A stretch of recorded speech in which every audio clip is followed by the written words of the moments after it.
Pixis'dan MK600 modeli.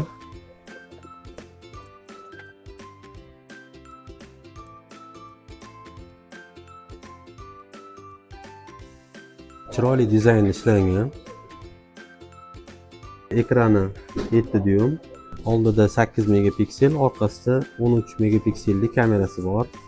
Pamiyatlari 4/128 bo'ladi. Android 13. Batareyaga 5000 mAh bo'ladi. To'liq o'zini multfilmini ko'rib o'tirganda 2,5-3 soatga yetadi zaryadkasi. Bu planshetda o'zida detskiy rejimi bo'lmaydi, lekin o'zingiz Ayva va Kids YouTube skechat qilsangiz bo'ladi. Play Market bo'ladi. SIM karta tushmaydi, Wi-Fi da ishlaydi. Planshet 4 xil rangda bo'ladi.